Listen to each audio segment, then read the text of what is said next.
But anyway, we've been trying to pick a time to get together with the county commissioners and the Board of Education. Can everybody hear me okay? Can everybody hear me okay? Okay. We were trying to pick a time that we could meet with the Board of County Commissioners and the school board. And we had set a time back, some time back, and try to get it worked out. We had 2 or 3 conflicts and couldn't ever schedule it. I think we were originally going to try to meet what we did last year up in the Macon Bank building. And we were going to try to do that tonight, but it was already booked. And so instead of waiting in longer, we went ahead and tried to find a venue where we could accommodate everybody. But the big question on a lot of people's minds, especially from those who raise the tax money to pay the bills and those who pay the bills and operate the school system, is what's going to happen with the budget this year. Because if you didn't know, the largest chunk of the budget to operate the school systems in North Carolina comes from the state, about 70, close to 70%, 75% come from the state. The balance is made up primarily from the county, with a small percentage of federal money that goes into it. Sometimes if the federal government people talk, you think a lot of federal money goes into it. It doesn't specific programs, but the regular operating expenditures for the school come from basically the county and the Board of Education, the State Board of Education. So anything that affects the revenue for the school operating system for the next year affects everybody who's involved in the school system, our kids, and of course it affects the county and the county taxpayers when there are gaps in needs and coverage that need to be taken care of. And so one of the things that we've started doing the last couple of years is trying to have a joint meeting with the Board of Education and the County Board of Commissioners before we really get deeply involved in the budget process to find out what the picture looks like for this year. And if there are going to be gaps in funding from the state level, how much is that going to be? Where are those gaps going to be? And what are we going to do to deal with it? Reduce expenditures or try to find other sources of revenue and so forth. So we think it's a good idea to try to get together and discuss this. And the superintendent has been in several meetings lately. I think it was in Raleigh this past week. Did a presentation down there and has a lot of information. He's got a PowerPoint presentation to share with everyone today about what he knows of the upcoming school budget situation. And she's going to go ahead and go around and take your orders for food as we go through this, so we won't let that slow us down. At this time, I'd like to turn it over to our chairman of the County Board of Commissioners, Mr. Kevin Corbin, and also chairman of our school board, because we do have a little bit of unfinished business that needs to be taken care of in a formal setting. So, Mr. Chairman. All right. I don't have my gavel. I'll call this meeting of Macon County Board of Commissioners to order, and I'd like to welcome everybody. And I think to meet the letter of the law, Tommy, since we are meeting and discussing business, you'll need to call your board to order too. This time I'll call the Macon County School Board to order, and I usually say the pledge, but the only thing close to the flag is Chester's tie there, so I kind of pass that over this time. But I always have a moment of silence, not only for what we hope to accomplish here tonight, but for our veterans that around the world. And so if you would, this time we bow our heads for a moment of silence.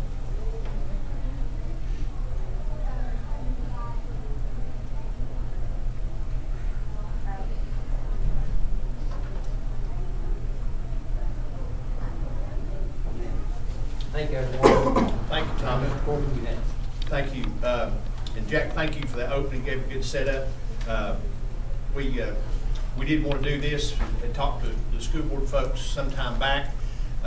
Wanted to wait as long as we could in the budget process so we'd know as much as we can. And Angie, just sort of take the pressure off all you guys. We realize that you don't have your figures and all that now. We're very understanding of that. We of course are in the midst of our budget process. We started back in January, and we've given our directives to our county manager. He's working with our department heads to accomplish that. But part of this, as Jack said, is to just sort of start the ball rolling between our two boards, have some mutual understanding about where we are and where we hope to go. So with that said, we do have in our notice that we sent out, we did have one item of business that we said we were going to discuss, and that has to do with public school building capital fund. And I'm going to ask Lori Hall, if you would, to take the lead on that and explain what we need to do, and then we'll go from there. Lori. Thank you. I have completed the application to the Public School Building Capital Fund, which is the North Carolina Education Lottery, and it's in the amount of $413,384.58. This application needs to be signed by the county's chair as well as the school board's chair, and this is in accordance with North Carolina general statutes that each year the county must apply for the lottery funds, and both chairs must sign and approve the application. So this is just the formality to complete the application, get that in, so the county can draw down the lottery funds so that we can use that towards school debt service. Okay. Any questions, comments? We would, board, we need a motion and a second to discuss that. Second. We have a motion and a second to complete the application for the public school lottery money, and note that Ms. Hall said that money would be, we will apply that money to debt reduction. So any discussion among the commissioners? All in favor of that motion say aye. Aye. Opposed? That motion passes. Yeah. I think you do. Or for you to sign it, I think. Wouldn't they be the third? Yes. All right, then I need a motion. Have a motion and a second. Second. Any discussion? All in favor say aye. Aye. Opposed, no. Motion carried. All right. We'll sign that before we leave. At this time, I guess, Dan, we'll recognize you as superintendent and ask you to present what you do know, and we'll see what questions we have and go. All right. For my voice to carry, I'll stand if it doesn't offend anyone. I don't want to talk to you, but I want to share some information with you regarding our recent updates. Thank you, Mr. Corbin, Chairman Corbin. Thank you, Chairman Cave, and Mr. Horton for that great introduction. And thank you to all of our folks in the back for being here tonight. This is very important that everyone hears this information. I'm going to share with you several state and regional highlights regarding our school system and try to break down how Macon County school system is funded slightly different, as 115 school districts in the state vary in terms of our funding from the state. There are various pots of money, some we qualify for and some we don't. So I hope to give clarity of that. Also talk about the history of the school system where our state funding has fallen short, particularly talking about the discretionary reversions that the state so eloquently passes down to us. And then talking to you about the final numbers coming together for the Macon County school system, and hopefully give an opportunity to answer a few questions if they're out there. So hang with me, I'm going to take you on a pretty quick ride. RISA helped us develop some slides to present to the State Board of Education, as Mr. Horton alluded to.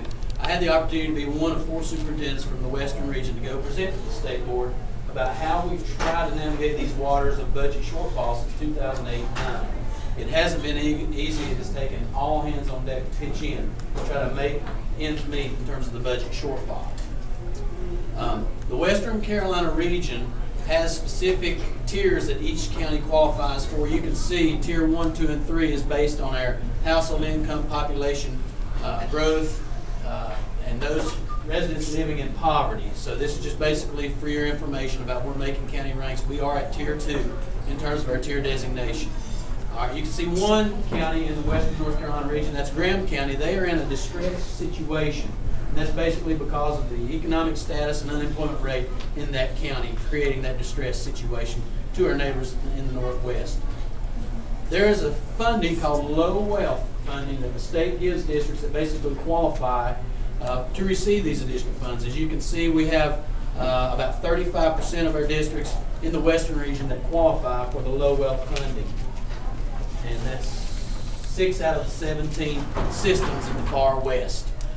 That shortfall results in about a $2 million deficit for our school system in terms of those additional funds that we could qualify for if we met that formula requirement for the low wealth funds. However, we do not get that. Oftentimes you'll hear districts throughout the state say, oh Lord, we're going to have to send out pink slips, refer to our RIF policy or so forth, because there's a threat of reducing the low wealth or small system supplement. We don't have to worry about that because we don't receive it.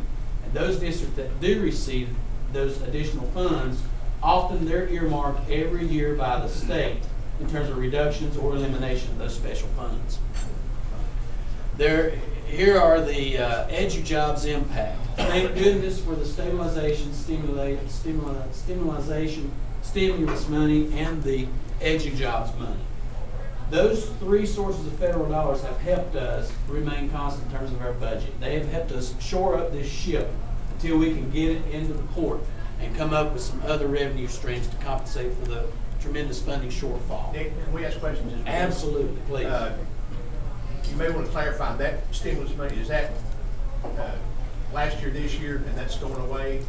This is just the EduJobs allocation. This is the third and final Obama administration stimulus money that was sent to us. We had, back when the economy fell, the stimulus money, or stabilization money, which was intended to stabilize the LEAs with this allotment. It was set up for a 2-year allocation. That allocation was to be used over 2 years. Then we had the stimulus money that was sent to districts to be used over the 2-year period. This is the final and third allocation called EduJobs. We had to encumber this money. It was strictly for salaries only. We couldn't pay administration. It was for classroom or school level positions only. 100% of those dollars have been encumbered, and our total allocation was just right at $900,000 for Macon County. Again, this is one example on how the federal government stepped up to the plate and helped us backfill these shortfalls for the past 3 years. Several years ago, I stood before the commission, was talking about what's ahead. And that's when we were talking about 700,000, $1 million short, and so forth, planning ahead. So, Mr. Superintendent, you have received the 908-226? We have already encumbered that, yes, sir. And that's in this budget year, 11-12. The balance was in this year's budget. We encumbered it last year. We had until September 2012 to encumber these dollars, and this is the last year we were to encumber that. We had about 200. Spent, is that what you mean? Does it have to be spent, or you just have to have it? Have it encumbered or spent. Okay. Yes. We had a carryover for this fiscal year of about $200,000, strictly in salaries. But Brad, I think it's important. That was spread out over a period. We will not 2 years. We will That's not right. be getting $900,000 this year. Exactly. I Exactly. think we're going to get into 152, correct? Is that right? Year to date, or how much we'll be getting what this year out of that? Well, we have a little over $200,000 encumbered in this year's budget. But it's not 900 some odd. No, this was our total allotment to be allocated until September 2012.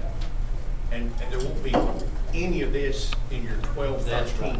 Exactly. Right. I just want to clarify that. This is it. Federal stimulus, stabilization, and EduJobs money is over after this budget year. So this money has to be spent by September? It has been encumbered, that's right. There was a deadline, and when this allotment first came out, the federal government said we could encumber it all at once, we could hold it for the 12-13 fiscal year, or whatever the system saw necessary. It was in our best interest to try to encumber as much as possible and protect our local budget. So that's what we did. We So encumbered let me it. just make sure I understand. It will all be gone by September 2012. Absolutely. So we didn't, so what did our best interest encumber part of it? We encumbered it all. It's gone. It's gone. Exactly. It will actually be gone by June. Yeah, Right. So what is the current year to date? What is the current year? What does that? What does that mean? Current year to date, is that what that means? Current year to date, that's the balance that we still had encumbered as of January 31st. So that is something we spent year to date. That'd be for the fiscal year. Yes, that's in the fiscal year, that's right. Okay. Are there more questions about EduJobs? And the thing to remember is we received $908,000 to use for school-based salaries, and we have to have it spent by September 2012. And it has been encumbered. As I'm moving on up to real time now, Governor Perdue has tried to initiate in her budget a 3/4 sales tax to support K-12 education in North Carolina. The reason behind that is to try to eliminate a discretionary reduction that has been planned for the upcoming fiscal year, and also restore step increases for teachers. As you know, our employees, our teachers in particular, have not received a pay increase in terms of the step adjustment. This will be the 4th budget year. So with the increase in health and insurance and benefits, gas, and you see what's happening in the economy, everything's going up, no increases over 4 years. People are basically working for less money today than they were 4 years ago. So hopefully that budget will pass. I'm moving on into the local scenario now, away from the state facts. We have about 4,400 students.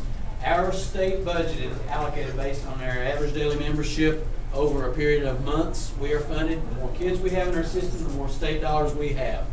We have a unique situation in Macon County as we have 2 of the only 3 remaining K-12 schools left in the state. So we're spreading our state resources and our local dollars over a large area in terms of school operations. 64% of our student population qualifies for free or reduced lunch, which will help us on our federal budget. Federal budget is allocated based on the number of free and reduced students we have in our school system.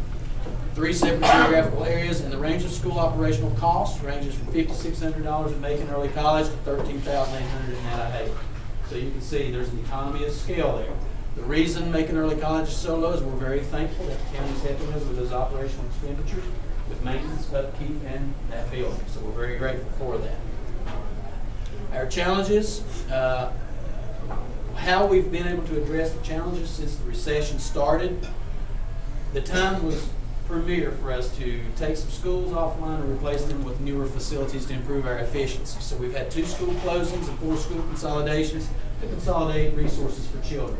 That has yielded some savings for us as a school district, and that will be long-term savings. We have redistricted in the K-4 area and the Franklin area of our school system because of the new school construction. We are very appreciative of the capital investments our county commissioners and our taxpayers have made for our children in the county. Since 2008, 2009, we have absorbed in our school system a little under 23 positions.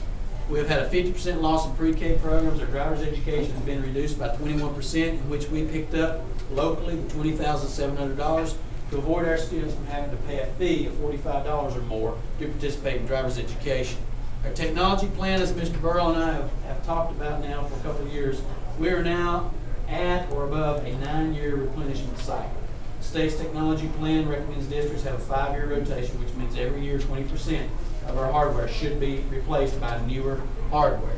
We have submitted a request for the consideration of the county commission last September of about $396,000. You probably remember it was taken under advisement. We have built in the technology needs into the upcoming budget as well as a separate item for clarification. Well, can we just bounce back? 50% loss in pre-K programs. Loss of what? Loss of people, loss of money? Program. We've had a 50% reduction. We had 2 pre-K programs, one in South Macon and one in Cartooga J. We lost the one that was funded by the state, and now we have one at Cartooga J. Carol, do you want to say anything about pre-K? Well, it was, we had a teacher that chose to stay at home with her own child, and that was a good time for us to go ahead and have that party, because at the time that we were doing our planning last year, there was no clear-cut guidelines from the state as to what our reimbursement was going to be for each child. So we weren't sure of the funding, because the teacher was planning to quit anyway, and they were able to move the teacher assistant to a different position. We went ahead and dropped one of those pre-Ks at that time, so we wouldn't wind up bringing somebody later. And then true to form, the funding did not come, or Well, would it have been there had we had a body to give it to? I don't think so. No, we'd have had to pick it up locally to sustain the program. Most counties did have to cut their programs. Okay. Our technology plan has been impacted because of the loss of the public school building fund. As you all can recall, our public school building fund is the other part of that lottery equation. The county and the board have had this conversation of utilizing the other lottery dollars for the debt service to help compensate for the new school construction. The public school building fund, the reason it's a happy handshake approach to dealing with technology is it does not take that 25% match from the county as if we were using it for school construction. So the public school building fund has been eliminated basically from the state. Outlook for Macon County 2012-2013, we're anticipating a $1.4 million reduction. And the state is using a term called discretionary reduction that's been around since about 2002 They basically say, okay, we want to give you your budget, here's your budget funds, but by the way, give us 1.4 million out of that budget back. Find out in that budget where you can take the sacrifice. So we've been able to manage that over the past several years through a combination of sending positions back, months of employment, at-risk funds. Angie's going to share with you what we've done in the past. And right here is, start with 10-11 school year, 15. That. Well, we were able to trade in 15 locally, we were able to trade in 15 state paid teacher positions, and we had to pick them up locally in 2010 and 11, and that was we were able to meet our reversion that way. And then this past year, we traded in 19 teacher positions, and we were able to do 12 months of employment in principal pay and $80,000 in teacher assistant pay, and it was a little over $30,000 in at-risk monies, which is PRC 69 for us. And that's the most flexible pot of money in the state categories that we have. So we were able to meet the reversion this year for that. And then we have to pick those, we don't send those people home, we pick those teachers up and pay them either by local funds or federal funds. Right, so that slide's up there with that explanation to show you the greater the local burden has occurred since the discretionary reversions have been impacted. We don't send those people home to maintain those positions, it becomes a local finance issue. Okay? We're anticipating going from 50 to 65 locally paid teachers for the 12-13 fiscal year if we use a similar approach to addressing this discretionary reversion. Okay. Here's a historical slide showing where we've been since '09 with our discretionary reversions. We reverted approximately $673,000 worth of state funds back to the state in 9-10, $905,000 in 10-11, $1.2 million this budget year, and we're anticipating the 1.4. That would include the loss of the EduJobs money. Okay, that is total state reversion since 2009 and 10. We're estimating reaching $3.5 million in terms of reversions since 2009 and 10. If this holds true, the tax doesn't pass the governor's proposed 3/4 sales tax. So that's where we're looking in terms of. And maybe I should say it then. What are you basing the 1.4 million? Are you basing that on current budget, the governor's budget, the legislature? What are you? The plan coming out of the General Assembly for balancing their budget in this coming year. They've included the reversion of 1.2 million and the 200,000 EduJobs money that we've got built into this budget. So that will be the gap this coming budget year before we even put pen to paper. We know that that's going to happen. More questions regarding the reversions? Yes, sir. I'm not sure I quite understand what we mean by trading in teachers. Good question. Mr. Horton asked, he did to clarify trading in positions. The state allots us teaching positions and not a dollar amount in the state budget. For example, they may allot us 289 state paid teachers based on our ADM. We get more teachers at the elementary level because class size requirements. So they base it on K2 and various formulas by grade level. Okay? So when we get those state allotments, Angie goes into the budget and we build our highest paid employees, our teachers with more years experience and more degrees. We try to build them into that state allotted position because despite their salary, the state will cover that position. So we try to cover our low-end staff members on our local and federal budgets. And that could change throughout the year. An employee might get paid out of the state funding for the first 6 months and then their pay code be moved into local, because of changes based on years of experience and degrees. So the state allots us so many positions, I think it's 289.7. This coming year, it's 212. 212 is what we're looking at for this coming year. So we try to build all our high paid people into those state allotments, not administrators, certified teachers into those positions. But is it fair, simple math to say that right now we're paying for 50 of those? And you're saying that in this next budget we're going to pay for 65? That's if we trade positions back in, or we send those 15 people home. Roughly $500,000. Roughly. See, the benefit of us trading positions in is we receive a little bit more credit than the average. They base it on an average teacher salary from the state to give that compensation back, that allowance back to the district. So it saves us more money than we actually trade back in for the state. So for those of us keeping score at home, is that 1.4 million included in the money they didn't cut out of education?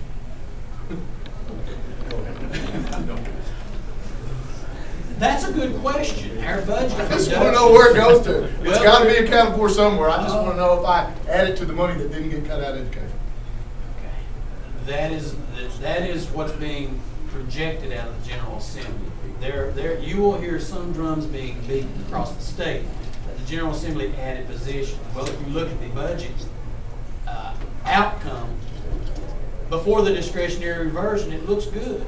But then it's like me giving Angie Cook a $100 bill and say, "Here, Angie, you've done well. Here's your $100. By the way, give you 50 back." You know, it's really not fair. And that 450 we should add then to the part that's not getting kicked back down the county. Okay. That's right. Well, when you trade in positions, the splashback on that happens in the classroom. The student population doesn't change. So somebody's got to have an increase in the classroom as far as students. If we eliminate those positions, you're exactly right. Yes, sir. That's right. Well, the classroom already has been impacted in Macon County. Today we have almost 23 positions less in our school system than we did 3 years ago. Is that certified teachers?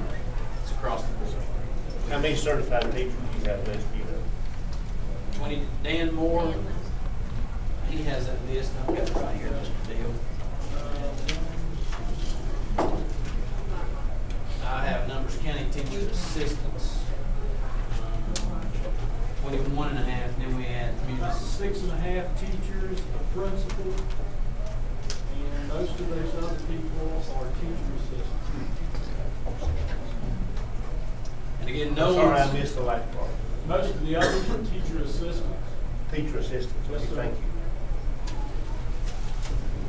And then we may want to point out, I know from my days in the school board, it was something that we tried to point out to the public from time to time, that these state allotment of teachers are based on numbers of students. And if you're in a county like, for example, Clay County, where they all come to one campus, those numbers divide up a lot easier. Oh, absolutely. So when you have multiple campuses like we have, and I guess I want to make 2 points. We do have 2 smaller schools in that of Highlands, which are, and this county has always made a commitment, as Tommy and Stephanie noted, to fund those schools, and those kids deserve an education just like a kid at Macon Middle, where the numbers divide into those lots of 25 or 22 a lot easier, because you've got classes that have a lot less than that. So that makes our allocations not go as far.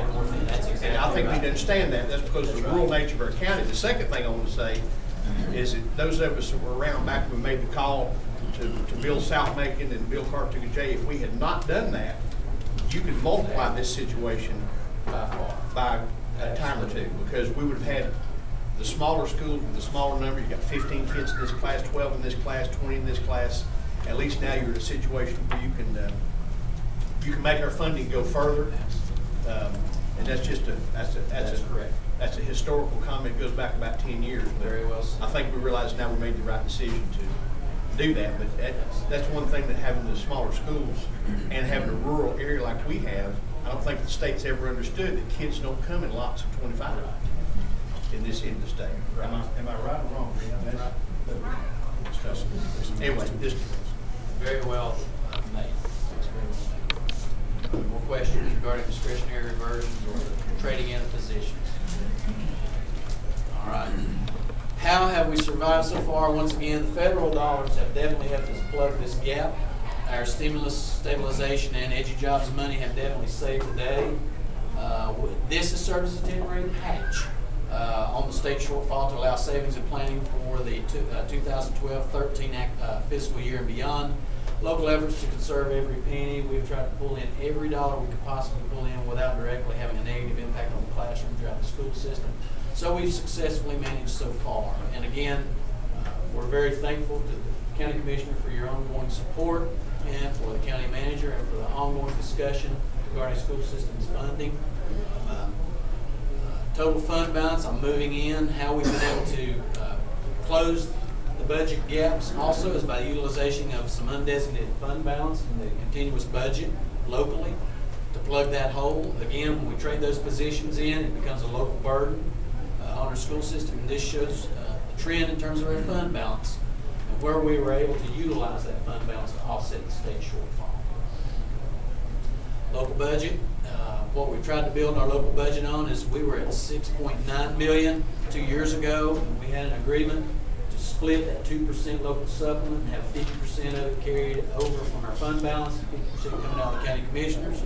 We did that again this past year, so we're hoping to restore that fully in that line item, as well as the discussion we had during our budget work session.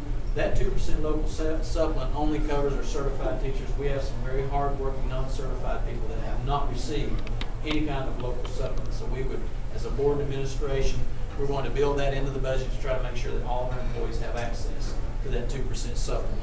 It would hit us for about another $100,000 to help those employees that need it the most as well. And to also restore capital outlay funding to maintain older buildings. We've had some discussions regarding capital outlay needs. We've had several issues come up with maintaining existing facilities. I'm pretty sure we paid 100% of the teachers Last year. 1 year deal. I'm almost positive. 1 year deal, I know, because I struck it. It was a 1 year deal. We had this discussion at budget time last year. We paid the whole thing. Am I not right, Lori? I believe. We paid 2%. We paid 2% this year. We did receive the 2% of the supplement, but our county appropriation was back to 6.7 for the last 2 But the years. supplement was paid. But the supplement Yes, was The paid. supplement was paid. Let's make sure So we this understand is not that. exactly right here. That's not exactly right. The supplement was paid fully by the county. The fact that the allotment went up or down is a different issue. But the fact is that the supplement was paid, because that's separate anyway. That is a separate line item from the. In our from the budget, it's a separate line The fact item. that that's reduced, don't count that as a supplement. We paid the supplement last year. Okay? We did the year before, we split it. That's correct.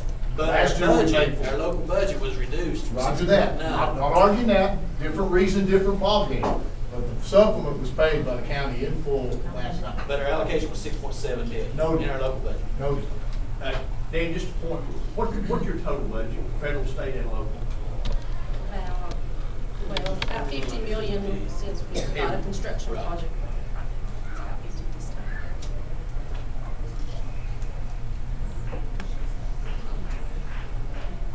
And then restoring capital outlay funding was the third bullet. Are there any more questions regarding any of those bullets?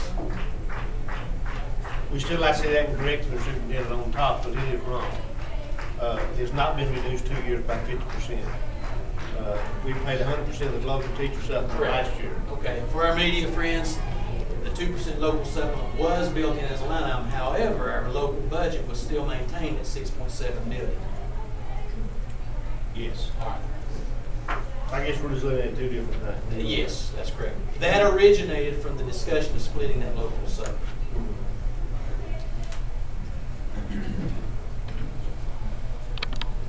Our local draft budgets, we have set up our current expense budget at 6.9 million, restoring it to 2 years ago. That is the request. And then the capital outlay, we have received $1.8 million in capital outlay requests to operate our existing schools. Keep in mind, that does include the QSCD and QZAB appropriations that we set up in those priorities. So we do have those earmarked on this draft budget that Angie's presented to us.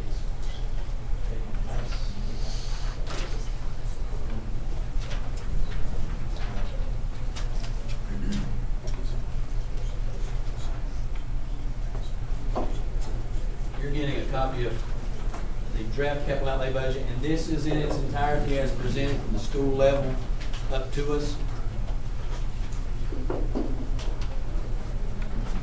You might take a minute to explain how you developed the capital outlay budget. Definitely. Dan, these represent all the requests. All the requests that have been sent up to the Everything. school level, that's correct. This has basically been discussed among our board, this is not an approved capital outlay budget. Okay. And it's not in any, it's not any particular priority. Correct, correct. It's actually And, our school. and were you to be approved, and were you to vote to do it, or us, and us vote to do it, the ones you got marked with a Q are ones that would be renovation type projects that we covered by the Q. Exactly. Okay. Exactly. We put that out there just for communication purposes to let you all know where our priorities are as a school system. So just for clarification then, Superintendent, could you tell us how y'all come up with these particular? Absolutely. Each year, the schools bring to us in our leadership team meeting, in the first budget work session, capital outlay needs. and Angie compiles a list of those needs, and we get with David and various people, Tim, and try to research cost impact of those needs and try to put a rough estimated dollar amount to those needs. So these capital outlay items, very few, have concrete estimates on them. It's pretty much best guess situation, David. There may be a roof or two that we've received information on in terms of capital outlay requests. Other than that, it's still best case scenario. After our leadership team meets with these priorities, then we go into the budget work session with the board to talk about the priorities and the impact those have. We have a discussion, and it came out of the board meeting to present to you our capital outlay needs to their entirety, and then we'll take our allocation from the county and revisit this if it's not fully funded, as we always do, to see what is definitely a priority. Of course, a leaking roof is a lot more important than a file cabinet. Now, if I recall, your current expense is now six. No, sir, 6.7 million. No, 6.7, it says it's now is 6.7. Right, that's exactly right. So what percent decrease, I don't know if your phone died, what percent decrease is 6.7 from 6.911? Between 2.5 and 3%. As opposed to 15%. Yeah, we reduced the county budget by 15%, from the high, I think the high water mark as far as county budget was 2007, 2008, Lori, is that right? Anyway. We had a $950,000 capital outlay budget when I got here, and it was zeroed out. Last year it was zero. It's 100% reduction. So we tried to work and give that too, but thankfully we were able to hang on to people and programs. Over 80% of our budget is people, programs, and I wish we had the department flexibility to shave 15% off. You can't do that without sending people home. If you look at 22.5 positions, the cost associated with what we try to save, I think it's common. The school system is the largest transportation system in the county, largest employer in the county, largest food system, and more facilities than any other business. We're running basically a student-centered business here. So we keep saying we want to protect children in the classroom, and it costs money to operate a school system. Mr. Dillon? Yes, sir. On the technology, I remember maybe it was one of our liaison meetings, I don't know if it's before Kevin come on board or not. I mean, we was talking like $750,000 to bring it. Correct. It would cost about $1.2 million to bring it up to a 5-year rotation. We didn't come after $1.2 million. So this 489 is to stop us from dropping on down into the 10, 11 year. it's just to hold where we're at. It's to hold where we're at. All right, That would Tim? hold us at a 9-year cycle. Pretty much. Yes, sir, pretty much. That is in addition to the previous request of $396,000. Has that number changed since we had our discussion, the 1.2, is it still, is that where we're about, where we're at? That's where we're at right at this point in time. About 2 months ago, we were about $1.2 million behind in capital outlay funding for technology. Currently, that 489 is for next year's request. We requested 380-some thousand this year, but it wasn't funded, or else it was tabled, I guess. This is next year's request. Okay, thank you. Just want to make sure. Yes, sir. This is not a local issue in terms of the outcome and why we're here. The Public School Building Fund was used to help us supplement our technology plan, and as you all know, it has been zeroed out at the state level. That's what Now, we're committed to. 1.2 million gets us to the starting line. Correct. Is it 1.2 million a year after that? No, sir. What's the Reoccurring cost. Like 389,000. Yes, sir. So like, we got you there, then it's about 389 a year to keep you. Correct. And that would be about 5 years. Correct.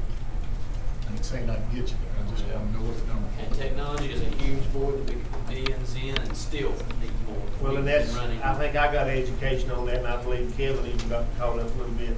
That the technology part for the overall education is so important. And remind me, we're just going to look at a different way, maybe to fund that. Maybe there was some grants or something out there. Am I dreaming that? No. We have been, in the past, we've gotten about $5 million in grants for the fiber project that came in, so we've kind of worn out the local grant money, some of the funding agencies, and we don't feel like that we probably funded just as an ongoing expense. Race to the top We did do Race to the Top. has helped us. What was that amount for? Well, it took over a 4-year period. It was over $100,000 a year for 4 years. Did we talk, Mr. Manager, about the Golden Leaf? Did we talk about the Golden Leaf Foundation?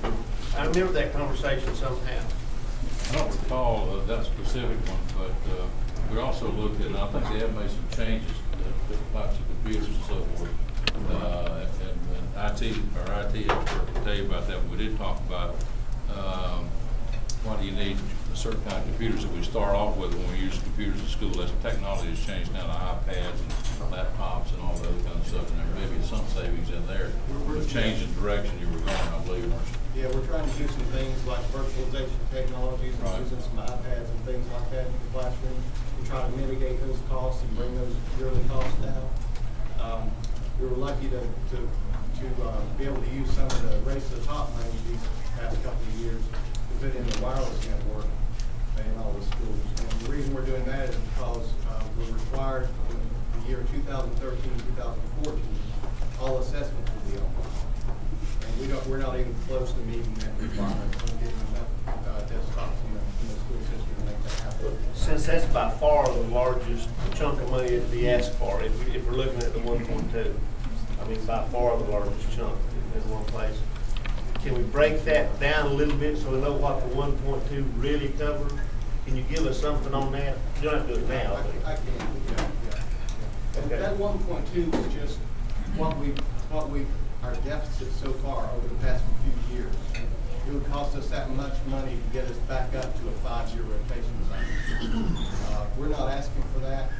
We're asking for $489,000 just to stop the hemorrhaging, to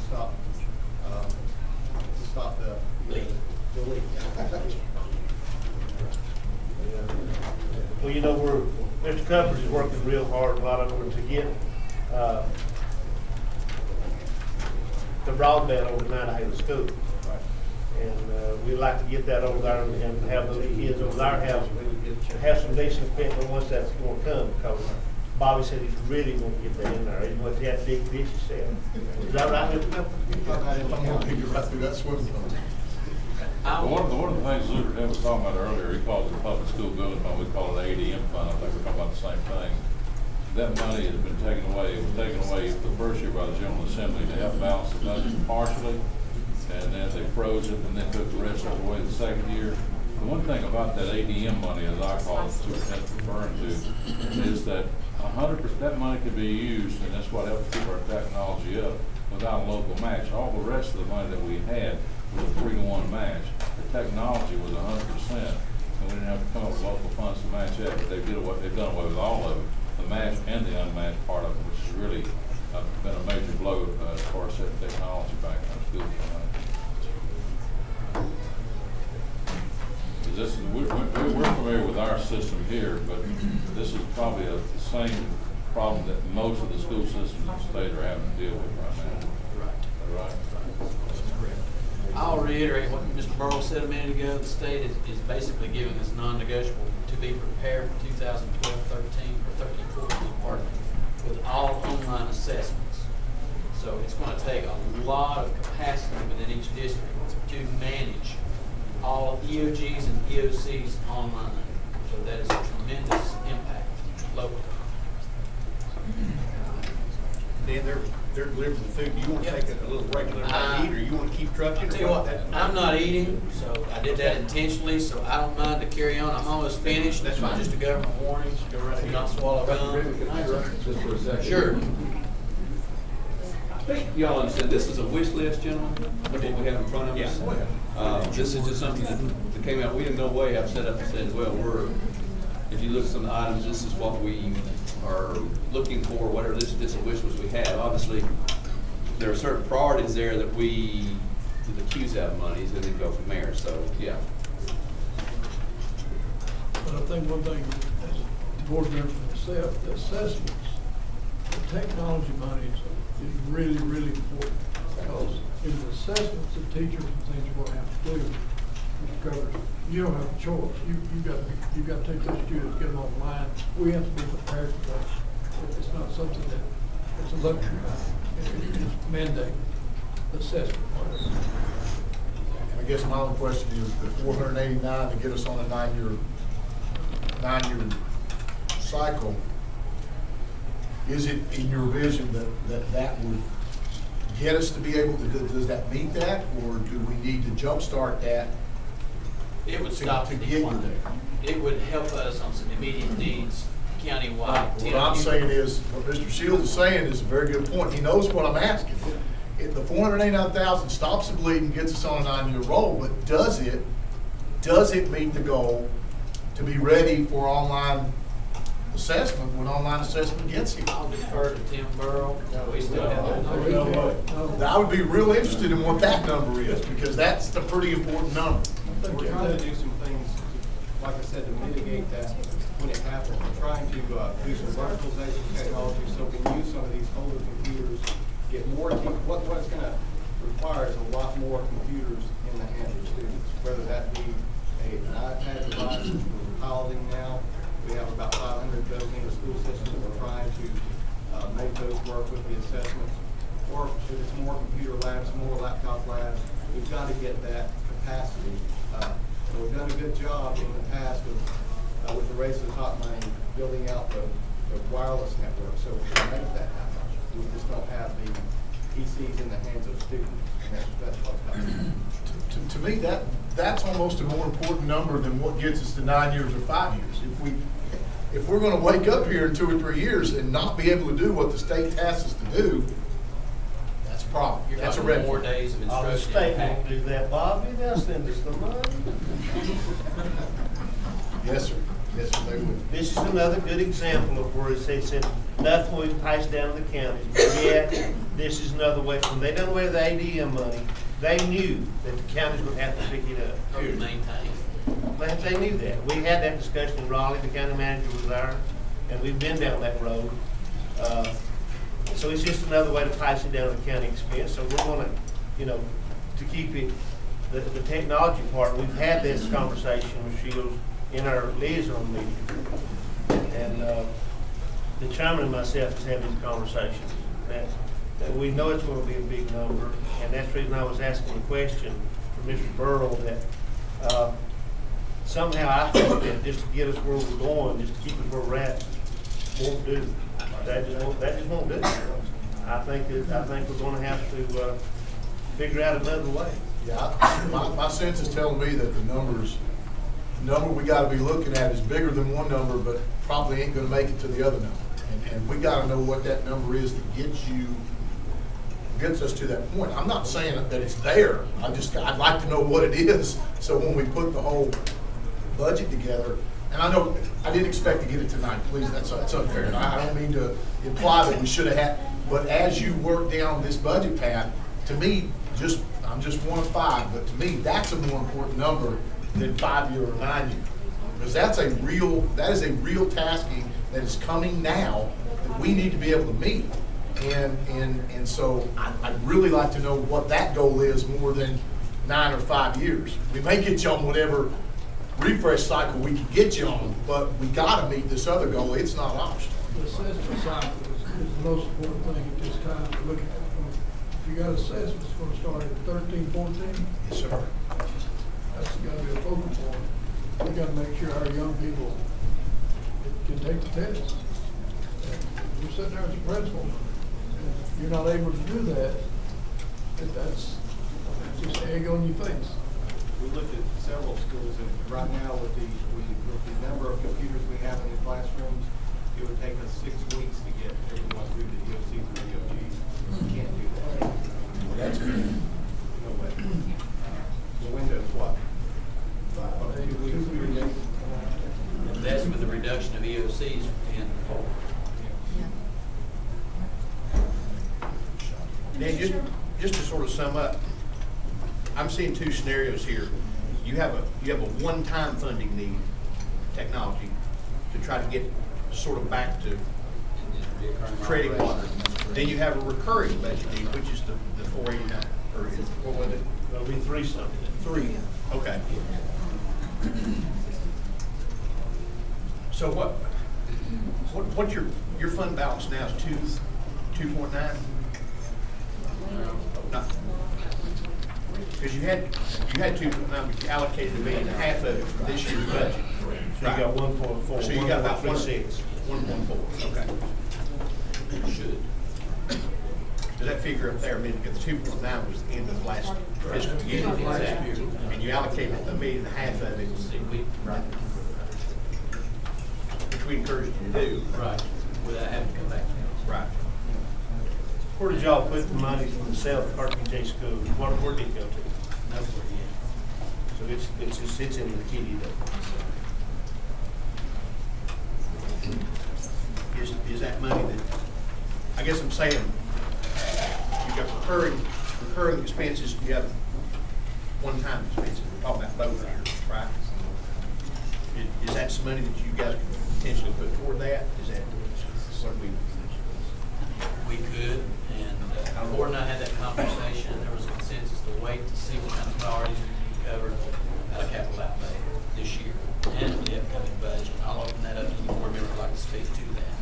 We talked about leaky roofs and things like that coming first out there. We've got to fix that. Right. And then if we have anything left out of that, then we'll do it. QZAB money is for leaks? Or is that QZAB money new is for construction? renovation, Renovation. QZAB money is for new construction. QZAB to not be used to increase the footprint. You have to have the same footprint you have to wherever the other one is for new construction. And you have to have a local sponsor. You have to have a third-party manager to use that. And that's how we're approaching the Highlands project. And the Union Academy? Union Academy is on the QSC, QSC. which doesn't require the third-party income. Go back to the 389,000, it gets us year to year. Is that a 5-year replenishment or a 9-year replenishment, this 389? In our current number, we usually say it's a 5-year replenishment. Okay, so it'd be a little less than that if we kick that back to 7 or 8, if we had to. But the most important thing is to get you to start. You need to get to the start. And your assessment is the starting. I don't think that's the start thing, I mean, yeah. We at least have to look at it. And Dr. Rickman, Mr. Chairman, as we talked about the assessments being online, we also, I guess I hear about losing 15 teachers, possibility of losing any teachers. If we would lose any teacher, it's not going to matter how we're taking those tests, because we're going to lose those ability to take those tests. So most of all, we can't afford to lose any one-on-one teachers. And I know this goes without saying, but I still think we need to, when it's up on the board talking about we might have to lose 15 positions, those 15 positions are what makes us have the ability to take those tests. And it's just, I mean, it's very, I think that's, I speak for the board, we're all very much want to keep all of our positions, whatever we can do, because we've lost it till we don't want to lose the education in the classroom. And we need the technology. I mean, it's an ongoing thing. Everybody's getting concerned, whether it's your teacher, whether it's your principal. How many certified teachers are there in the Macon school system? I do not know. 300 and something. So even if we did have to lose some, are you saying it wouldn't matter, but wouldn't 280 something still benefit? I'm just saying that each student, any teacher we lose at this point, our classrooms have gotten bigger. Right. Lots of students. I just think that anytime we lose a teacher at this point now, it is going to affect the ability to take those tests and whether they can, how well they can do at it. I think it's starting to, the numbers are starting to be like a little, get a little high. We've lost teachers. We've lost teachers assistants. I know even in my daughter's classes, we've lost teachers assistants. And that affects the teacher being able to teach because they're having to spend some time doing things that those TAs did. And they're valuable. And so teachers assistants are very valuable also. Well, I agree totally. There's no doubt. The sad reality is that we're talking two kinds of money here. We're talking money that's a one-shot deal, and we're talking money that's continuous forever and ever and ever. And we always, I think, and you have the hardest budget put together because of it. Because always in that situation where we may have some capital outlay money, we may have some money that could jumpstart you. You never know, it depends on how things go and what the projects are that are out there. But if you're asking us to obligate for permanent positions that used to be funded by the state, I'm not saying we won't, I'm just saying that is harder because that requires a growth in our revenue in order to do that. That's the point.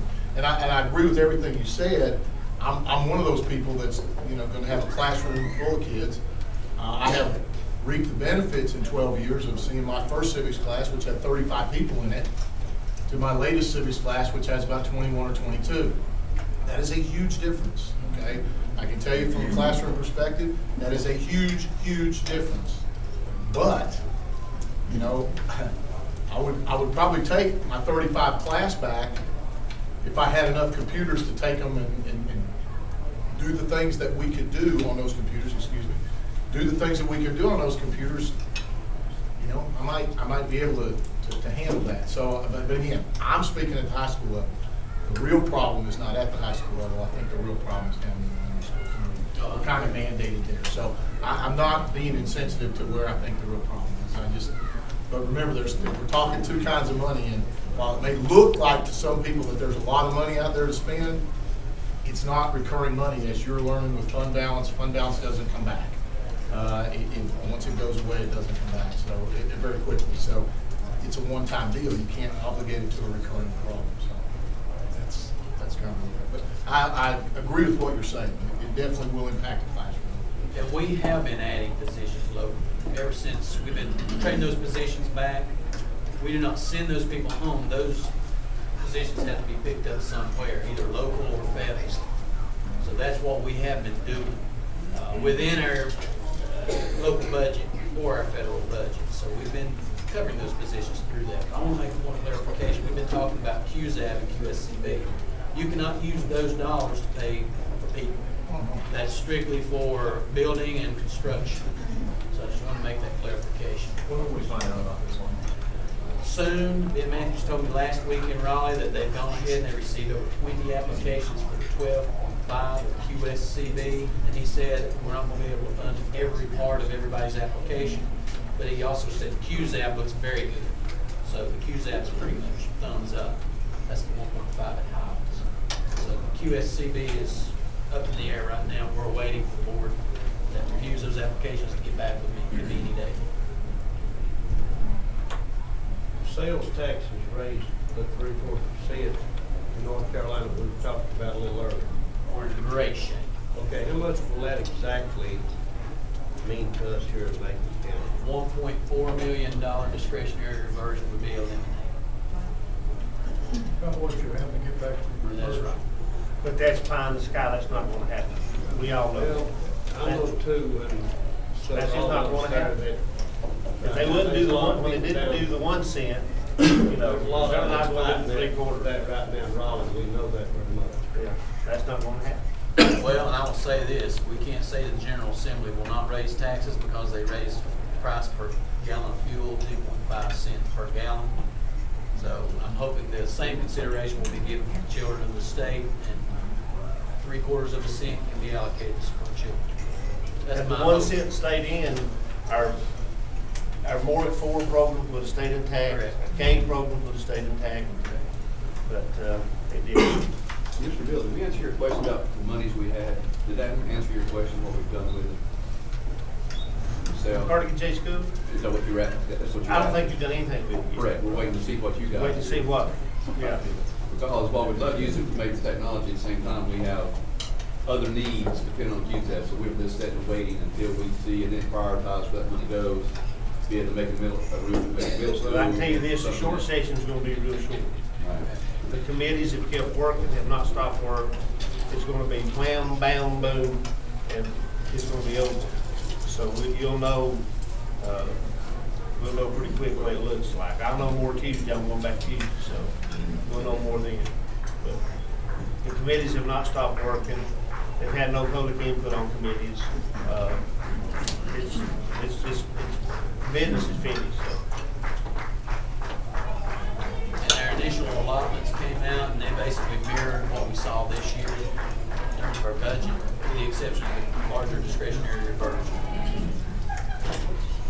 But that 3/4 cent, you don't think there's any possibility for that?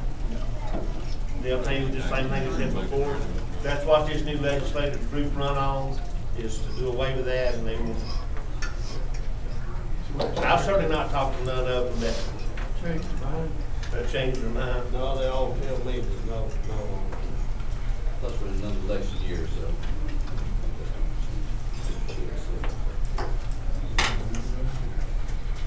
But the legislature's gonna be vast, even before who ran, there's gonna be, we know for now for a fact there'll be 72 new legislators.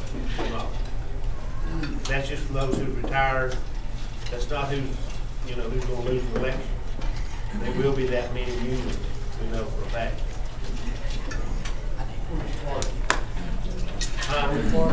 Both parties. Either 50-50 or About 50-50.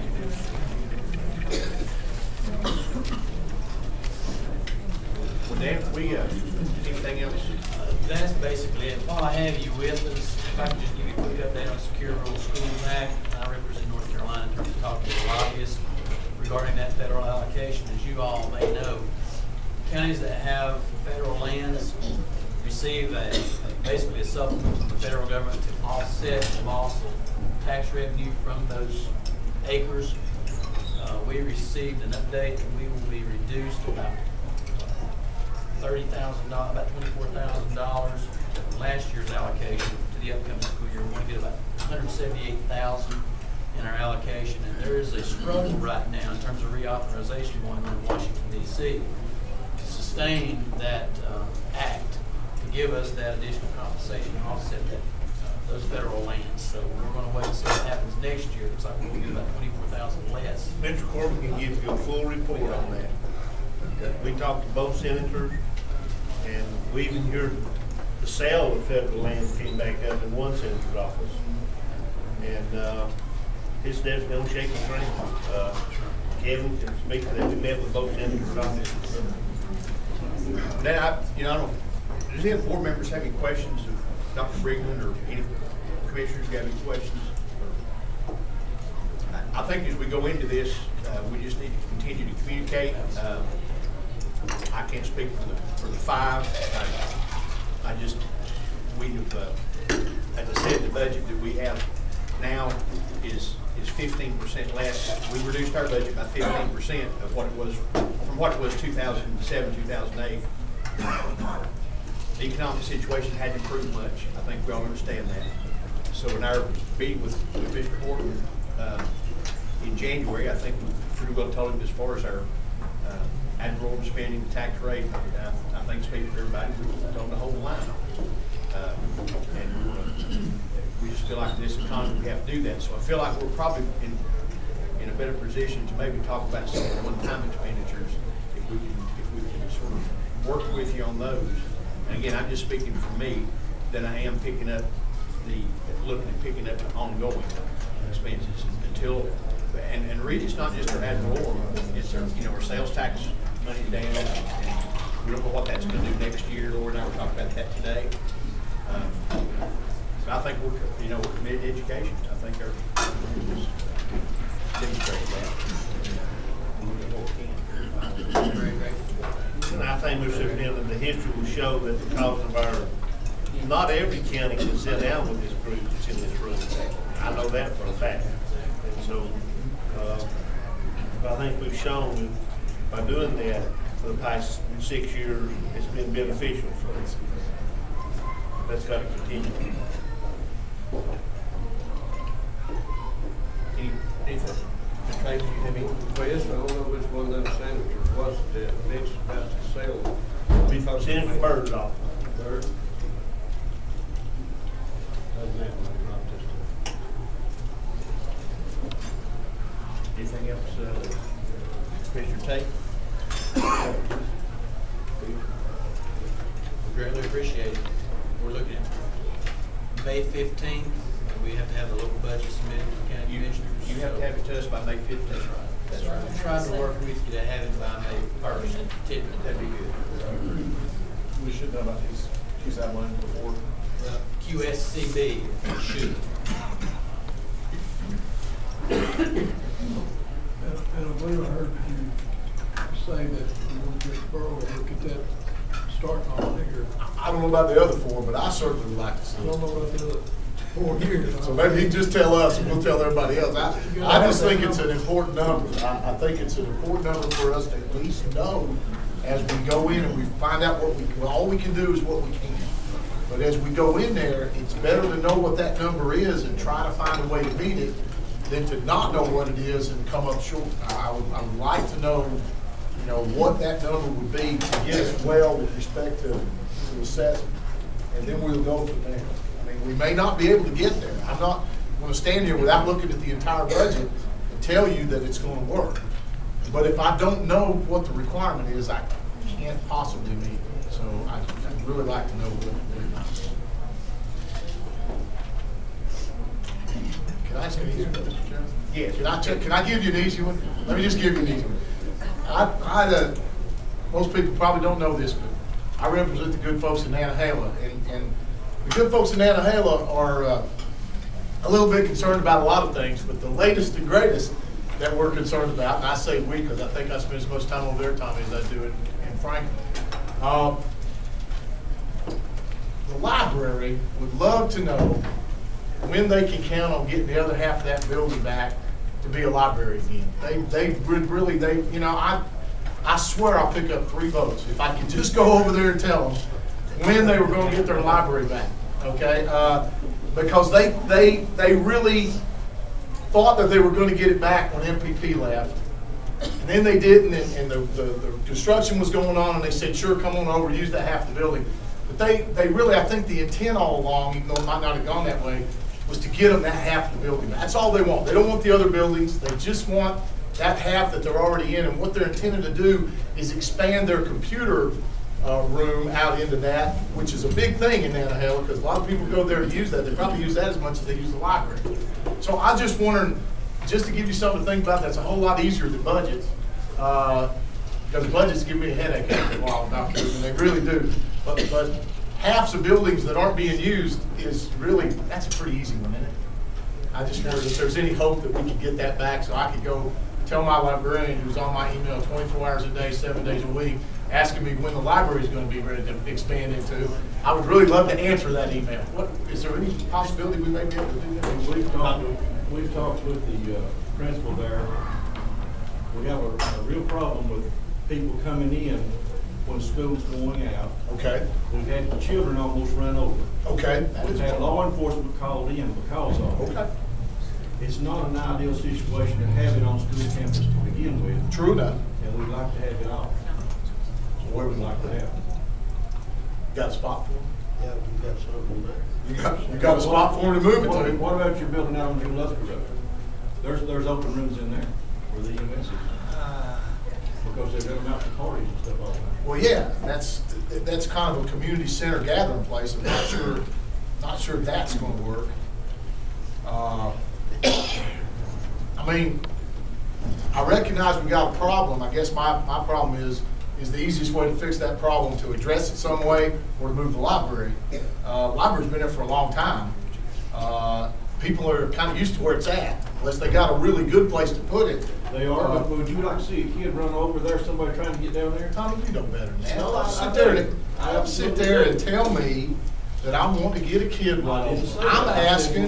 I'm saying that if there's a safety issue, that it needs to be addressed. But don't accuse me of saying I want to see a kid run over. No reason for that. We'll take a look at it, okay? If you tell me a place where we can put it, I mean the building. I mean, we still like to have a building, I think. Then we can look into that, okay? I'm not, I didn't mean for this to be confrontational. Okay, then we need to look at that. And if we get the ring road built around the school, we might solve that. It's not a priority for us to have it on school property anyway, because we need to shut off the public from coming home. We see everything happening in all these other school districts. Okay. People coming in, shooting guns and everything else. It's not what we want. Okay, I got you. Have you mentioned that to the library? Did anybody mention that to them? Because they're not aware of it. You're on the library board as a board representative. Did y'all have any discussion discussions about the use of that additional half of that unit. I've only been there for 2 meetings, Jim, so you'll have to help. Bobby, yeah, I missed the last meeting, I think that's another, that's, if you remember, I called you to see where we were on the usage of where the library currently is. Ownership was the question. You have ownership, you see, first off. That's were the we- first question. Yeah, were we, We was the own. school board, as we own, which School board we owns. still do. Well, actually, And the second part of the question was, that may not. I think at one time, we had kind of made a commitment to the library to expand that in one of those units, and that has not taken place. Right, that's what we're asking. So- That's all I'm asking. To me, the other part of it would be is that if we don't, to answer your question, Commissioner Cuppers, is something we can look at, if we aren't gonna be using the building, or if we had a way to donate that building to the county, with understanding that we might like to have it, what Tommy is saying, possibly located somewhere else, then to me, that would mean, that to me would be a compromise that we should look at very, very closely to help out for those. First I've heard of it needing to be moved. That's, I think the principal had a usage for it. That's what I was wondering, I didn't know if we could use it. Because the other building, we're trying to use it too, and it's in such bad shape that we need that part of the building there. Sounds like there need to be some conversation. yeah, I think so. I think so. And again, sorry, I thought that was an easy one, but I guess I was wrong. But yeah, I think that, at least according to the librarian, we're not using it. And so that's why we brought the issue up. Would not have brought it up otherwise. So, From yeah, hearing we'll your take a look question, at though, it. Commissioner Cuppers, access to that additional part of that room would not necessarily increase the traffic flow, it would just open up Just open up utilization for you. to the existing head. But still, if there is a safety issue, we'll address the safety issue. I'm certainly not against safety. Well, and I And think- again, that's the first I'd heard of it, so therefore, you know, Well, and I we'll go think back to work on it. that hasn't been an ongoing concern. Citizens, we don't know who's coming and going on the campus. with- Understand. With Now- child pedophile laws, and Not- one can't be within. Not arguing with that for a second, Dr. Ruby. I'm with you. I think monitoring is a big challenge. Again, sorry, I thought that was gonna be an easy. Who is your representative, who's your director of the library? Be careful. Karen Moss, she and I had a conversation, I told her, just give me a request in writing so I can discuss it with the board, because all I've had is discussion so far, and that would give us something to hang our hat on, to look at, see exactly what's being requested for the utilization. And maybe you could facilitate, it sounds like there needs to be a conversation between the library and the school. Absolutely. Yeah, and maybe you can facilitate that. We'll get that for you. Okay? But if we could relocate it, I think it'd help the library as well, give them No more problem. space. We just gotta have a place. Yeah. No problem. And that- we can talk about it a little bit more with Dr. Raymond, Mr. Governor. The other part that maybe, Bobby, in terms of coming soon, as you know, at Cowee, with the opening of our Olive Valley, we'll have those units that are currently sitting down there. And I don't think we will have any further use of those for any reason whatsoever. Oh, no, we got past one of them. Well, what I'm saying, you know, if we've got them, I mean, I would propose reception to the school board, giving them, whatever the county had need for those, giving them to them. Excellent. It might be, this could be used for the situation in Highlands. And there's some that are in They're in much those better type things. shape. With And we're in that- better shape. When that school opens, that will be the first time in 25 years That we don't have any. that we don't have it. Correct. But that- By all means, if we have a need, if we have a need 27. in the community, speaking just for myself, if y'all go to school board, by all means, we're more than willing to give it to y'all and use it for what's best for our citizens, by all means. So that may be, as we get closer to it, that might be an option to explore. It is. That's good. Yeah. We'll get you something right, Dr. Ruby. No problem. A great thing to celebrate, having none of those left. And thank you guys for Thanks. getting going that. And that was a long-range plan that I was involved in, Mr. Baldwin was involved in, and continuing boards have worked for 20-plus years to make that happen. Thank you so much.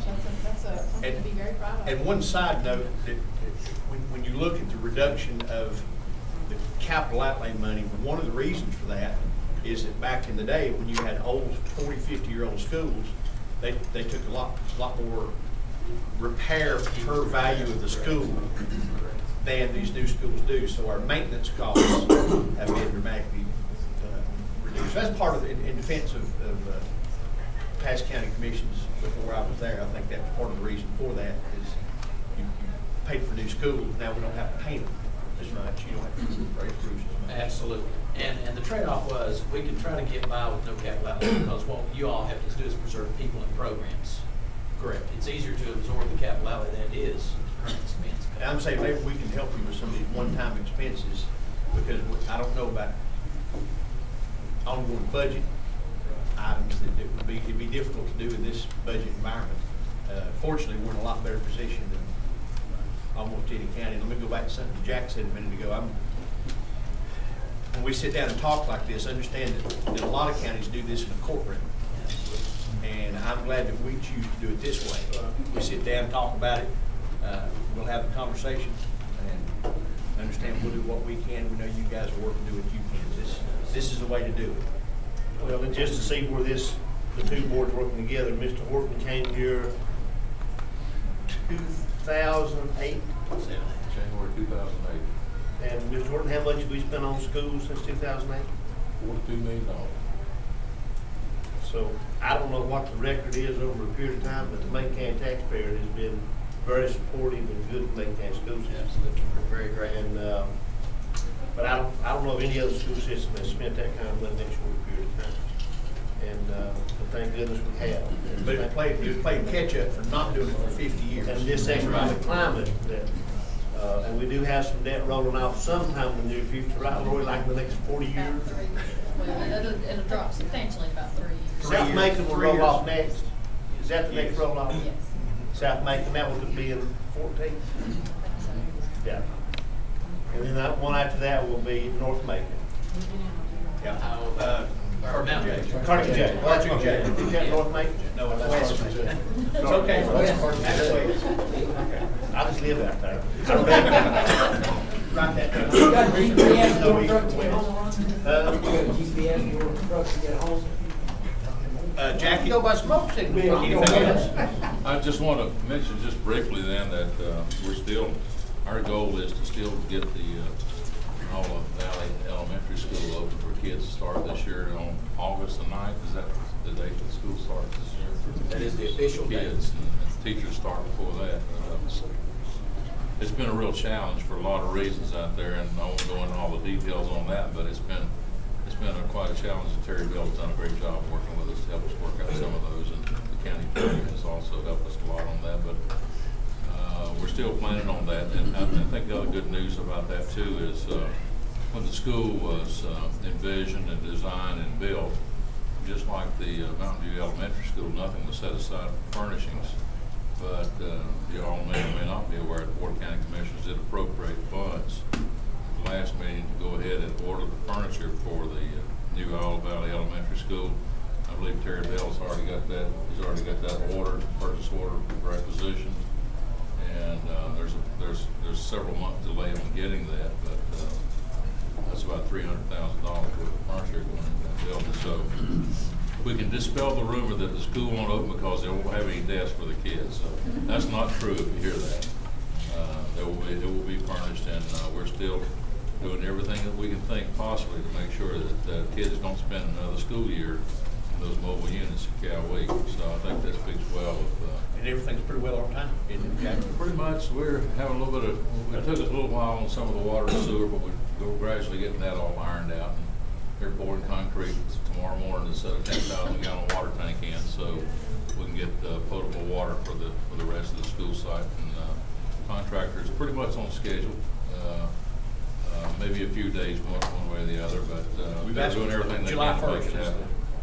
Yeah, we're shooting for that, but you need a little bit of time after you get it finished because you got to go through testing and all the other things that you do, not counting the time that you need for your staff to be able to move in and get ready to operate on the first day of school. So that's coming along very well. And I think with the completion of that school, most of the schools in the county will be in excellent shape. I think they'd stack up against any school system in the state as far as quality and so forth. Now we still have the other two projects, the other two funding sources that both the school board and the Board of County Commissioners agreed to look at and pursue is the QSCAB and the QZAB, which is acronyms that we've hard calling those one. I had them renamed one. It's hard to keep up with them, but there's quite a bit of money involved in that. If that comes through, then there'll be another reason for y'all to get together and discuss your priorities, because we don't know if they do approve any low interest loans. We don't know how much, what the terms are going to be, and what your priorities are going to be outside the ones that were put in the application. But that would be another reason that you'll need to have a liaison meeting and maybe a follow-up with another joint meeting with the board. So. You can tell by looking at the expenditures in Macon County over the last, well, since I've been here, the last 4 years, that although it hadn't been a big increase in operating expenses, it's been a huge increase in capital improvements, which is the primary responsibility of the county in the first place, if you go back to the state law. Unfortunately, the state doesn't come up with enough money operating money to fully fund the schools like they're supposed to. So local governments have to supplement that. But I think working with the school board and the county commissioners, we've been able to see all these projects come to fruition, and that's an investment that's going to pay off for this county for a long time to come. And I think it's all a credit to the fact that you all work together so well. And as I think Commissioner Deal said, he knows a lot of people. He travels all across the state, talks to county commissioners and elected officials, and probably some school board members or former school board members about situations from county to county. And we're very, very fortunate in Macon County to have a good working relationship with the Board of Education. And it's unfortunate we have to struggle with money each year, but that's pretty common. But we'll figure out a way to work together, come to a compromise. I think in the end, it may not be exactly what the county thinks you need, or it may not be exactly what the school board thinks they deserve. But in the end, you'll find something workable, and I've seen that happen over the last 4 years. From my point of view, and working with the superintendent and the other staff at the school board, it's a real pleasure to work with people who understand what you're dealing with.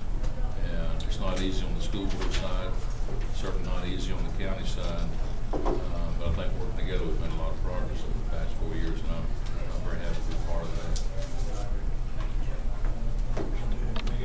Just an announcement, Mr. Chairman, Mr. Superintendent, for you and any of those here, Thursday night, the Commerce Secretary Crisco will be in Macon County for the EDC banquet, Economic Development Banquet. It'll be at Holly Springs Baptist Church, 6 o'clock. So I think Secretary Crisco has been supportive out in the far west, and he's tried to help us all he could. So he knows this area well. He used to sell elastic in Andrews.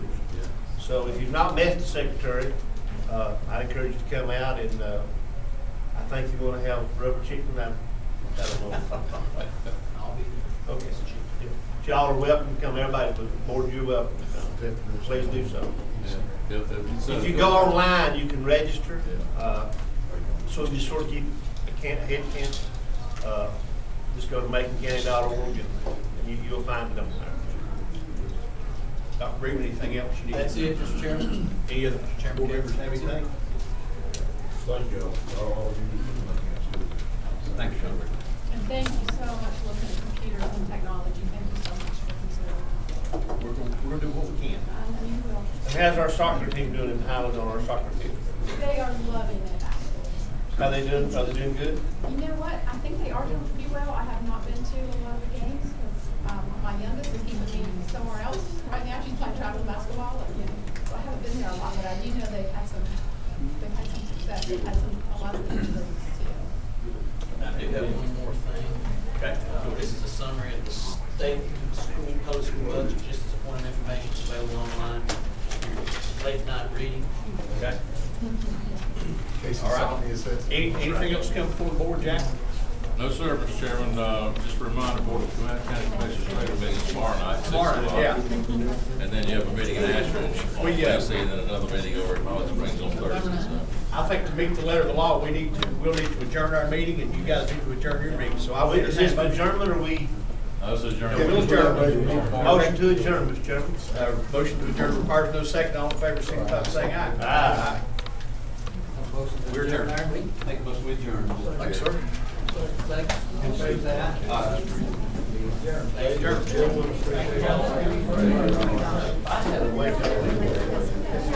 Hey, thank you.